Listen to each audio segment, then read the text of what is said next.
Qualcomm and Apple heating up, the chip maker sharply cutting its profit forecast, saying it no longer expects any patent licensing revenue from the iPhone maker in the current quarter. This a result of an increasingly bitter legal battle between Qualcomm and Apple. I spoke with Qualcomm CEO Steve Mollenkopf earlier on this issue. Take a listen.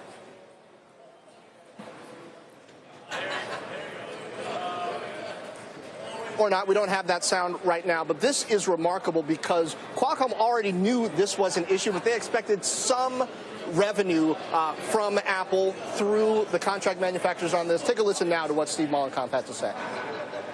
I think, we're probably not going to engage in a battle of press, but I think we have a very strong case, and we think as we start to respond formally, people will start to hear a different narrative.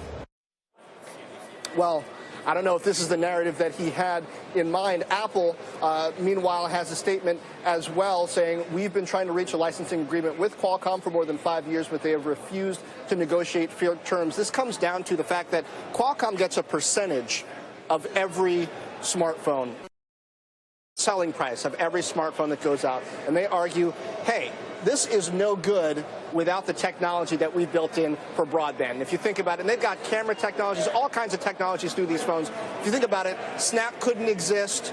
Arguably a lot of this e-commerce surge wouldn't be happening if not for some of these core fundamental technologies. Apple says we're not having it. Doesn't make sense. We built all this technology. We shouldn't have to pay you so much. At the same time, though, this has been the arrangement for a long time. It's not just in this area of technology. Apple wants to tear it down. Clear why they would want to, but these are really big impacts when a company the size of Apple can basically make $500 million in revenue disappear. Yeah, so first off, I love it when a CEO states he's not going to wage in a battle in the press on CNBC. Yeah. Right? Look, there's two sides to this transaction. I think it's unreasonable that Apple charges me $700 for a smartphone. Apple knew about this agreement, and this just goes back to how powerful they are. They've decided to say, you know what? We are so powerful that we can basically wave the middle finger at existing contracts, and you're the one that's going to come out on the wrong end of this. I don't understand their argument. But what has happened in this business that a lot of people thought would not happen, including me? I thought this would get commoditized, and Apple has built this into a platform. Yeah. They own me. I gather they're going to charge me $1,000 for the next one. And I will pay it because I'm not going to switch. And Apple is now going to all of its suppliers and basically saying, you know that profit you have? We want a big chunk of it, or we will find a way to replace you. And they're playing chicken right now. I wonder if this escalation, John, has any implications for any of the other chip makers. Are they winners at all because of this? Well, I've been waiting for something similar to play out perhaps in cloud, because you've got Intel right now that has traditionally just been this giant in data center. They sort of destroyed all their rivals. If you look at AMD, that was trying to play in servers. Now they're trying to come back. But when you've got these big cloud players that are increasingly controlling so much of the market, at what point do they have pricing power? And they say to Intel, you know what? I'm Facebook. Either you agree to my terms or I'm going to go with this AMD cluster instead of buying Intel chips for my cloud. Intel says we're going to be able to innovate fast enough through some of these acquisitions and other things that we're doing that our performance will be so much better they won't be able to do that. But we'll see in 3 to 5 years if you end up with the same kind of Qualcomm-Apple dynamic, perhaps playing out in the cloud and the data center.